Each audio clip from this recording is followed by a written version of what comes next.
Bonjour à tous et bienvenue pour ce nouveau test. Aujourd'hui, on va parler intra-filaire, intra un peu plus audiophile. On va parler AudioSense avec les AudioSense AQ3.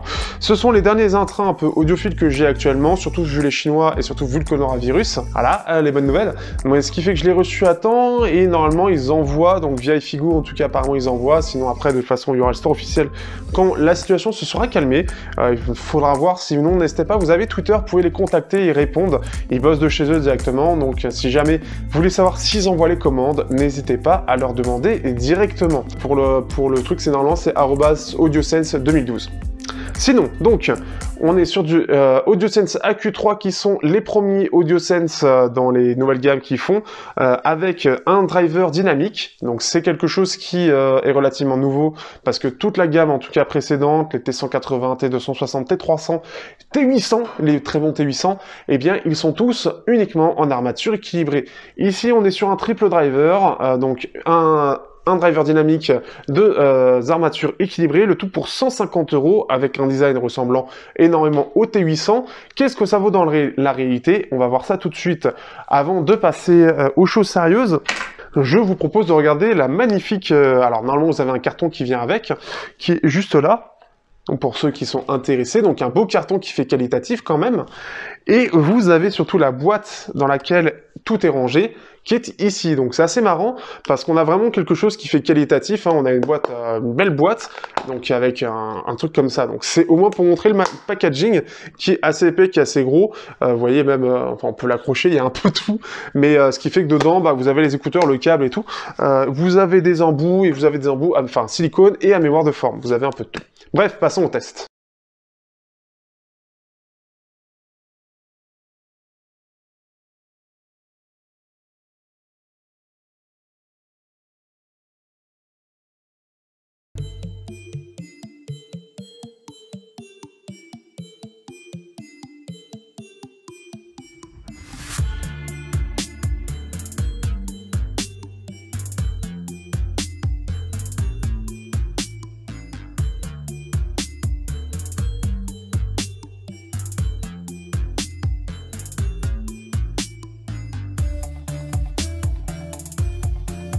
Alors donc, les AudioSense AQ3, que peut-on donc en penser en termes de design? Donc en termes de design, on a un design qui ressemble beaucoup au T800, mais pas mal de petites différences. Normalement, vous allez le voir avec les plans où je les compare justement. On a quelque chose qui est un peu plus gros, un peu plus profond, et surtout on n'a pas cette petite courbe derrière qui va aller dans le creux de l'oreille vers le haut. On va avoir ça déjà, cette première différence, un corps qui est globalement un peu plus épais, qui va être un peu moins courbé un peu partout. On a toujours cette faceplate qui est en mode carbone, mais un carbone blanc cette fois-ci, avec toujours AudioSense d'un côté et AQ3 de l'autre.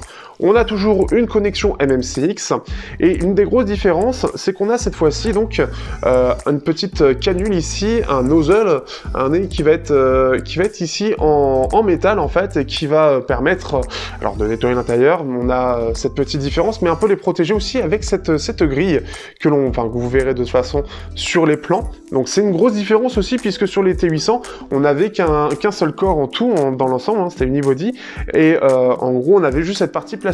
Ils ont préféré mettre ça pour justement les gens qui préfèrent nettoyer. D'ailleurs, vous avez un petit grattoir pour ceux qui veulent nettoyer ça justement. Donc ça va être une première chose. Alors sur certaines séries, vous pouvez avoir le défaut où ça peut partir un petit peu trop, que ça peut partir, ça tient mal. Personnellement, j'ai remis du liquide latex et ça tient très bien comme ça. Bref, ça peut arriver, mais aussi comme ça, si vous voulez nettoyer, vous pouvez le faire assez facilement. Vous avez toujours le même câble donc argenté ici qui inclus. Donc ça, c'est aussi une chose intéressante. On a exactement le même packaging que les T800. La seule différence, au final, dans tout ça, c'est les intras. C'est ça qui est assez fou, c'est qu'on a vraiment le même packaging pour un prix 2 fois 1 inférieur. Et ce qui fait que c'est plutôt bien. J'ai pas grand chose à dire de ce point de vue-là. Le câble est assez mou, on a même un petit scratch. Il semble bien qualitatif. Pas grand chose à dire, il est thermoformé aussi. Donc globalement, c'est réussi. Au niveau du confort, j'ai pas grand chose à dire non plus, à part que si, il y a quand même une grande chose, c'est que vu le changement qu'ils ont fait avec cette partie métal premièrement, mais aussi je pense que la partie comment pour justement l'aération, la pression dans l'oreille, qui est juste là en fait, qui est juste à côté de la partie MMCX, a été mieux gérée, ce qui fait que là où les T800 il fallait que je gère vraiment comment les mettre dans l'oreille et juste les poser, et bien là en fait je peux faire un peu ce que je veux, donc bien les mettre, et ce qui fait que je n'ai pas cette sensation de pression dans l'oreille, donc c'est quelque chose qui est agréable.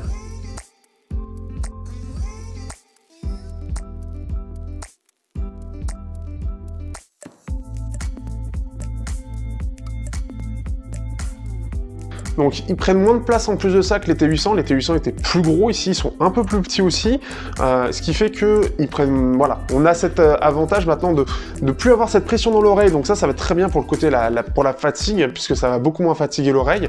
Et vous avez donc ce côté plus compact qui est aussi agréable. Ils tiennent bien dans l'oreille et les embouts qui sont fournis avec, bah, ils sont très bien aussi. Donc pas grand chose à dire de plus niveau design, si ce n'est que c'est réussi. On a toujours ce côté transparent que j'apprécie beaucoup, et donc ce qui fait que on peut apprécier un petit peu le montage qui est fait sur la partie sonore, justement, que nous allons aborder tout de suite. Alors, au niveau de la partie sonore, on se retrouve donc avec cette fois-ci un triple driver qui est donc un driver de 10 mm titanium et deux drivers donc pour le médium et les hautes fréquences de chez Knowles en armature équilibrée. Ce qui fait qu'on est sur quelque chose qui diffère puisque la gamme précédente, tout ce qui était précédemment fait, était que en armature équilibrée.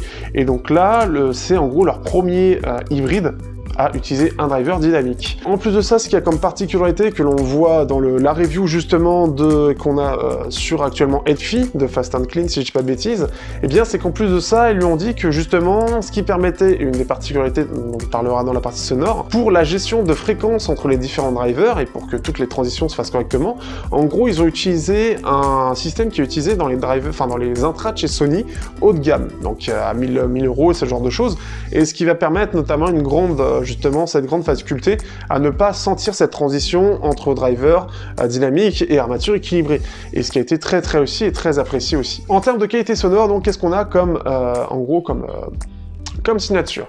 On a une signature équilibrée, donc avec des basses qui sont présentes d'un côté, mais des basses qui, alors je trouve qu'elle manque un petit peu de rondeur parce que elles sont un petit peu secs. On sent que la sous-basse, elle, est moins présente.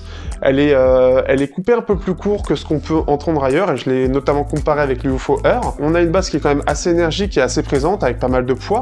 Des médiums qui sont un peu en retrait, parce qu'on est sur quelque chose d'équilibré, ça se ressent, après on en parlera sur les comparaisons. Et des aigus qui ressortent, mais moins que les T800 par exemple. On a vraiment quelque chose qui est assez équilibré, on a moins quelque chose, là où on peut avoir une grande différence avec les T800, ici c'est un petit peu plus petit. Donc on a quelque chose d'un petit peu plus équilibré, un peu plus naturel aussi je trouve en termes de timbre, et ça se ressent notamment au niveau des voix. Là où par exemple, en comparaison avec les T800, eh bien en gros les T800 ont eux une signature un petit peu plus appuyée, on a vraiment une signature en V qui est vraiment plus appuyée avec des plus grosses basses et avec des aigus qui ressortent plus, ce qui fait que ça va donner des voix qui vont être un peu plus appuyées dans les aigus, qui vont ressortir un petit peu plus et qui peut être un peu moins naturel. Ici ça reste beaucoup mieux géré, et ce qui fait qu'on a un équilibre qui est bien meilleur globalement, tout en ayant en fait cet ensemble qui est très naturel, et il faut l'avouer qu'on a cette scène qui est très large, on a cette gestion dans la scène qui est très réussie, qui est aussi bien réussie que les T800, donc là-dessus c'est très bien géré. Une scène aussi large que les T800, sachant que c'est une scène bien large, on a une très bonne précision globalement, on a vraiment quelque chose de vraiment réussi. Mais vraiment en fait, ce qu'il y a de vraiment bien, c'est qu'on a vraiment ces voix qui sont naturelles, les aigus qui sont jamais agressifs, et ça c'est une excellente chose, et qui sont très naturels aussi, et ce qui fait que l'ensemble va donner ce côté naturel. On a juste des basses où réellement on sent que il manque un petit peu entre guillemets de naturel, un peu de profondeur au final. Et c'est assez étrange parce que pour le coup j'ai même l'impression, après diverses comparaisons, que les T800 apportent plus de profondeur dans les basses, même si elles sont plus élevées, elles sont aussi plus profondes, plus étendues. Et c'est pas quelque chose de normal, parce que là pour le coup les T800 ont une excellente reproduction des basses avec de l'armature équilibrée, et je trouve que c'est un peu mieux géré avec les T800. Donc c'est un petit peu dommage, et c'est un petit peu étrange, surtout pour du driver dynamique, d'avoir ce côté plus sec que de l'armature équilibrée, alors que normalement ça devrait être le contraire. Pour comparer justement avec les T800, moi ce que j'ai remarqué par rapport aux T800, c'est qu'on a énormément de points qui sont à peu près les mêmes. Là où les T800 vont être meilleurs, ça va être sur le côté détaillé, puisqu'on va avoir vraiment beaucoup plus de drivers en armature équilibrée, ils vont être meilleurs là-dessus. Et on a ce côté, cette signature en V aussi, qui fait que comme on va plus appuyer dans les aigus, avoir des aigus plus élevés, ça va apporter plus de détails. Par contre, la différence, c'est qu'on va avoir des AQ3 qui vont être beaucoup plus calmes en termes de signature, beaucoup plus équilibrés. On va avoir quelque chose qui va être un petit peu moins détaillé, mais qui va rester très très bon, une scène similaire. On va avoir, je trouve, un timbre plus naturel globalement de l'ensemble, on va avoir un côté plus naturel, mais un peu moins de poids. Je trouve que les T800 apportent plus de poids, on a vraiment plus de lourdeur des instruments, etc. là-dessus. On a une meilleure séparation des instruments aussi, puisque là, sur certaines choses, on va vraiment sentir les différents étages, j'ai envie de dire, d'instruments. Là où sur la Q3, c'est un peu moins net entre les différents instruments quand il y en a plusieurs qui se chevauchent. Donc c'est un peu la différence, c'est ce qui est logique, hein, on est à 2 fois moins cher. J'ai comparé aussi au UFO Heur, UFO 112, et donc les 112, eux, sont beaucoup plus neutres, et c'est aussi quelque chose qui est sympathique, ils sont très réussis à mon sens. Il va y avoir une différence, puisque comme on va avoir ce côté neutre, on va avoir des médiums qui vont être un peu plus présents, et on va avoir ce côté un peu plus caractéristique, où la base va être plus présente forcément du côté des Audio-Sense, mais par contre, on ressent cette même chose où la sous-basse, la partie infrabasse, va être moins présente. On va avoir ce côté moins rond, ce côté moins vibrant, et ça manque un petit peu. Et les UFO là-dessus font vraiment mieux. On va avoir aussi cette séparation des instruments qui va être largement meilleure aussi du côté des UFO, et on va vraiment avoir cette différence des tâches qui va être extrêmement nette, qui l'est beaucoup moins sur les AQ3. Ce qui fait que c'est surtout ça. Par contre, je trouve que les voix sont globalement plus naturelles. Là, on a un côté un peu plus radio, un poil moins naturel sur les UFO et un peu plus léger globalement en termes de son. Et on va voir aussi le côté plus appuyé des aigus, forcément dû au côté équilibré. Mais les deux sont très bons, je préfère quand même les UFO pour le côté la profondeur dans les basses, la scène beaucoup plus précise aussi, je trouve. On a une scène large dans les deux cas, mais plus précise sur les UFO, et la séparation qui est aussi beaucoup plus précise. La dernière chose que j'ai comparé, pour le coup on va être dans la même gamme de prix, c'est aussi les BKs Spring 1 qui sont vendus 140 €. Ici, ce qui va être bien, c'est que là on compare vraiment avec la même gamme de prix, mais j'en ai assez peu dans cette gamme de prix, donc c'est quelque chose qui, je l'espère, s'offrira avec le temps. Ici, les BKs clairement sont complètement distancés sur plusieurs points. Alors, les BKs ont ce côté beaucoup plus une signature en V comme les T800, mais par contre, donc eux, ils sont un triple driver, mais avec un driver piezoélectrique. Ça se ressent très vite, hein, ça se ressent réellement. Alors, on a une base qui va être beaucoup plus grosse et pour le coup beaucoup plus profonde, donc là-dessus, c'est plus les BKs qui sont mieux réussis, mais même si on a ce côté le plus élevé. On a des médiums qui, eux, sont beaucoup plus creusés aussi, et des voix, surtout les voix dans les hauts médiums, qui vont être par contre beaucoup moins naturelles. On sent réellement qu'on a cette gestion entre le piezo et l'armature équilibrée, et que le piezo prend le pas, et on a un côté qui est assez fin et beaucoup plus criard de ces voix par rapport à ce qui est proposé par les Audio-Sense. Donc on va avoir quelque chose de beaucoup plus appuyé, des aigus beaucoup plus artificiels, beaucoup plus fins, ce côté piezo qui ressort beaucoup trop à côté, et ce qui fait que là-dessus les Audio-Sense sont meilleurs sur énormément de points. On a beaucoup plus de clarté, beaucoup plus de détails, on a ce timbre beaucoup plus naturel, on a cet ensemble qui techniquement est clairement meilleur. On a une séparation des instruments aussi qui est meilleure. Globalement, les Audio-Sense sont au-dessus sur à peu près tous les points. La signature diffère, mais clairement techniquement on sent qu'on n'a pas à faire là du tout à la même chose. Donc ce qui fait que les Audio-Sense, en tout cas pour 150 €, sont excellents, sont parmi les meilleurs. Ils sont faciles à driver en plus de ça. Globalement, hein, les Meizu, le Jade Audio XC3, etc. le drive plutôt bien. Ce sera un peu plus difficile à driver que d'autres, mais globalement, ils drive assez bien. Il n'y aura pas trop de problèmes, même sur un smartphone, à entendre très correctement le son. Sur des sources beaucoup plus puissantes, on sent moins cette différence de son. Donc il n'y a pas besoin d'ajouter le volume réellement par rapport à d'autres intras. Je pense que j'ai fait quelque chose de complet dans la partie son. Dites-moi si maintenant j'essaie d'améliorer ça, si ça vous plaît plus cette comparaison qui permet peut-être de donner un peu plus de points de comparaison pour comprendre un peu plus ce qu'ils valent. Alors au final, que penser donc de ces Audio-Sense AQ3 Eh bien, personnellement, je les trouve vraiment très très bien. Ils sont bien sur énormément de points, et pour 150 €, je pense que ils sont parmi les meilleurs intras à proposer à l'heure actuelle. Ils ont sorti quelque chose de très bon, et qui, face au T800, a une signature un peu différente, qui va même venir compléter les T800, parce que on a ce côté un petit peu plus équilibré, un petit peu plus doux, là où les T800 vont être beaucoup plus fun, donc ce qui fait que selon les styles, ce sera peut-être un peu mieux globalement. Donc ça, c'est une première chose. On a un design qui a été en plus redessiné, qui est un peu plus petit, puisqu'il y a moins de drivers, et qui permet d'avoir pour les petites oreilles plus de facilité à les mettre. On a plus cette pression dans l'oreille, et ce qui fait que c'est agréable. On est beaucoup moins sensible aux sources, en fait, puisque là où les T800 étaient enfin, sur mon Zishan T1, c'est une horreur à driver, là où les jets d'audio, qui sont une petite source, bah là, c'est génial à driver, ce qui fait que c'est chiant, parce qu'en fait, si on n'a pas une source qui sait bien gérer l'alimentation, et bah, ça va rendre très très mal. Là, les AudioSense AQ3, eux, ont beaucoup moins de soucis, donc c'est quelque chose qui est appréciable.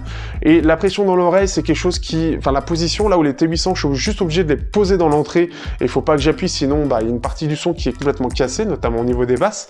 Ici, je peux les mettre comme je veux, en fait. La gestion de la pression est bien mieux gérée sur la Q3. On sent qu'il y a beaucoup de correctifs qui ont été apportés, et ce qui fait que c'est vraiment beaucoup mieux réussi. En plus, on a un packaging complet, le même packaging que les T800, ce qui fait que c'est complet là-dessus, et c'est plutôt cool, ce qui fait que là-dessus, on n'est même pas lésé par rapport au T800. Au niveau de la signature, en fait, le plus gros regret que j'ai, c'est surtout ce manque de sous-basse. Vraiment. C'est vraiment le petit truc, on sent que il manque ce truc, on sent que ça manque de profondeur, que ça manque un petit peu de vivacité là-dessus, parce qu'on a une basse qui est énergique, qui est rapide, qui est détaillée, qui est globalement bien réussie, mais il manque cette profondeur, et surtout cette profondeur qui face au T800, bah normalement il devrait y avoir justement, elle devrait être plus élevée, ce qui est un peu bizarre.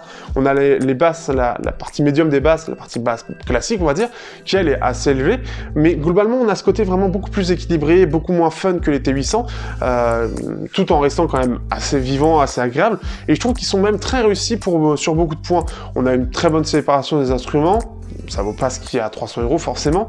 Très bonne séparation des instruments, on a surtout un côté, au-delà de l'équilibre, on a aussi un côté très naturel, l'ensemble est vraiment naturel, ce qui fait qu'on sent que AudioSense sait gérer son sujet.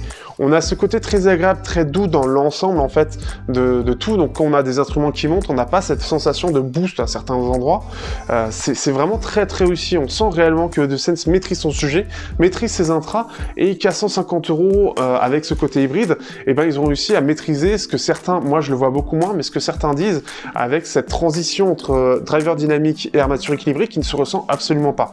Donc là-dessus, clairement, c'est très très réussi. On est clairement en dessous quand même du T800, on a un petit cran en dessous du T800 et des UFO, mais pour 150 €, ça reste un des meilleurs choix à prendre aujourd'hui. Tout dépend bien évidemment de ce que vous cherchez, mais ils sont adaptés un peu à tous les styles, ils sont très polyvalents, ce qui fait que ce soit dans du métal, dans de l'électro, dans du classique, etc., tout est bon. Comme je dis, la seule petite chose qui est un peu dommage, malgré tous ces bons points, c'est ce petit manque de basse, de rien du tout, qui manque pour lui donner ce petit truc en plus, ce qui aurait fait que, clairement, ils auraient été presque parfaits. Pour le prix en tout cas, ce qui fait que je les trouve clairement bien meilleurs que les Bekey The Spring 1, je les trouve réellement très très intéressants, et il va rejoindre, je dirais, mon numéro 3 en termes d'intra. Voilà, tout simplement. Sur ce, j'espère que vous aurez apprécié ce test, et on se dit à bientôt pour un prochain test sur Teknoid.